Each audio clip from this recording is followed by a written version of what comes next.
अनगिनत भलाई मुझ पर, करुणा तेरी जब स्मरण करूं, धन्यवाद के सिवाय पिता, नहीं जुबां पे कोई और बयां, स्तुति के सिवाय पिता, नहीं जुबां पे कोई और बयां। तेरे प्रेम को याद करूं, कृपा स्मरण करूं, कैसे तेरी स्तुति ना करूं। तेरी करुणा याद करूं, बलिदान पर सोचूं, कैसे तेरी स्तुति ना करूं। मेरे यीशु। परमेश्वर के धन्य नाम की महिमा हो। आज के आराधनात्मक मनन की और आप सभी का बड़े प्रेम के साथ स्वागत करता हूं। आइए आज के मनन के लिए हम पढ़ते हैं रोमियो अध्याय 5 पद 3। केवल यही नहीं वरन हम क्लेशों में भी घमंड करें। हमारे प्रभु यीशु मसीह शिष्यों से अपना विदाई संदेश में इस प्रकार कहा, संसार में तुम्हें क्लेश होता है। यूहन्ना 16:33। प्रभु ने अपने शिष्यों से यह जो बात बताई है, वर्तमान संसार का सार्वजनिक स्वभाव, पापों से प्रदूषित संसार में दुख, संकट, क्लेश आदि होना स्वाभाविक बात है। इस क्लेशों से भरा संसार में हम विश्वासी और अविश्वासी दोनों रहते हैं। संसार में क्लेश का सामना करना यहाँ रहते समय विश्वासी और अविश्वासी दोनों को करना है। परंतु प्रारंभ में पढ़ी गई पद में प्रेरित पौलुस बता रहा है कि एक उद्धार प्राप्त विश्वासी की मानसिकता क्या होगी जब वो वर्तमान संसार में क्लेश से गुजरता। संसार के अविश्वासी लोग जीवन में कष्ट और संकट आते समय उदास और निराश हो जाते हैं और वे चाहते हैं कि कैसे भी हो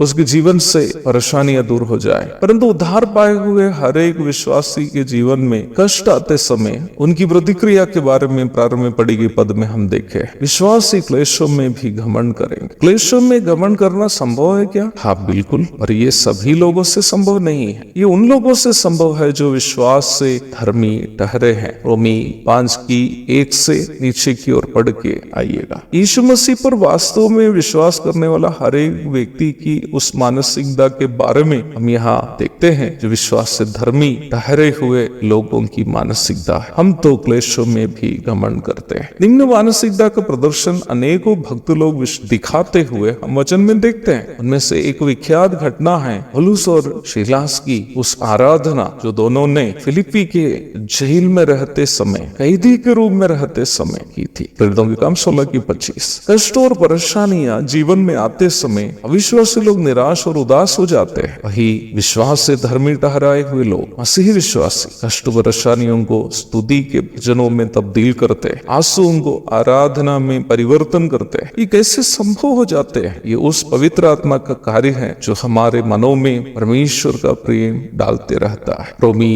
5:5। परमेश्वर से हमारा प्रेम कष्टों में भी आनंद मनाने के लिए हमें प्रेरित करता है। यह आनंद जो एक विश्वासी का विश्वास से धर्मी ठहराए जाने का स्पष्ट प्रमाणों में से एक है। मुझे सुनने वाले प्रिय भाई बहनों, हम पुनः एक सप्ताह के प्रथम दिन में प्रवेश कर चुके हैं। जब तक हम संसार में रहते हैं कुछ न कुछ कष्ट परेशानियां हमें झेलते रहना है। मेरा विश्वास है कि आप में से कोई नहीं होगा जिसके जीवन में कोई परेशानी ना हो। क्यों न हम अपने दर्दों को हन्ना की तरह प्रभु की उपस्थिति में आराधना स्वरूप अर्पण कर दिया जाए। क्यों न हम अपने आंसुओं को प्रभु की उपस्थिति में पौलुस और सीलास की तरह एक आराधना स्वरूप बहा दिया जाए। यदि हम आंसुओं से भिगोई हुई आराधना अर्पण कर पाएंगे, निश्चय ही हमारी आराधना स्वर्ग के लिए ग्रहण योग्य आराधना स्वरूप स्वीकार की जाएगी और अवश्य हम प्रभु की उपस्थिति का मिठास भी अनुभव कर पाएंगे। प्रभु से हम इस प्रकार कहें, हे प्रभु, मेरी देह में ताकत नहीं है, मेरे मन में परेशानियों का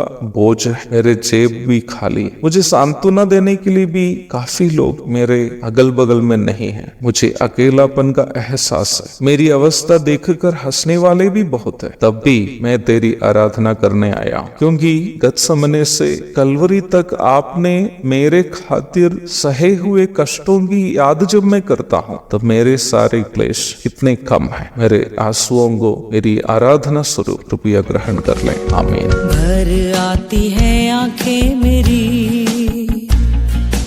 कलवरी के प्रेम जब याद करूं, धन्यवाद के सिवाय पिता, नहीं जुबां पे कोई और बयां, स्तुति के सिवाय पिता, नहीं जुबां पे कोई